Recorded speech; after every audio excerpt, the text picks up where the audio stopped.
Yatlamayın diyen bolonok, sebepsin yatlamana degen ok.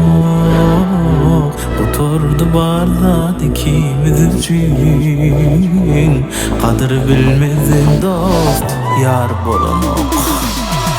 Yatlamayın diyen bolonok, sebepsin yatlamana degen ok. Oturdu barda ikimiz için, kadir bilmezin dost yar bolonok. Vaktim yok inni kadrim bilmeyene, yalan söz bilen adam düğmeyene. Geçmişimiz bolmasa diyatlamana, sana hiç doşmadık bolsadım hamana. Yatlamayın diyen bolonok, sebepsin yatlamana degen ok. Oturdu barda ikimiz için, kadir bilmezin dost yar bolonok. Yatlamayın diyen bolonok, sebepsin yatlamana degen ok.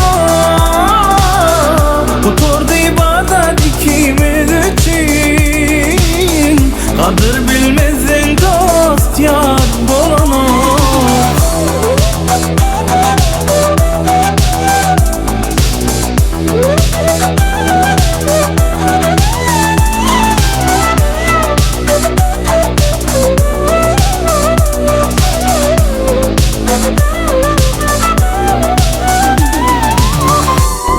Yüreğin yoktu mu ayday söymene, bana sen öğrettin yalan söyleme. Göz yaşım tükünse de ağlamana, geldiğim erin hiç dar olsam da sana. Yatlamayın diyen bolonok, sebepsin yatlamana degen ok. Oturdu barda ikimiz için, kadir bilmezin ne dost ne yar bolonok.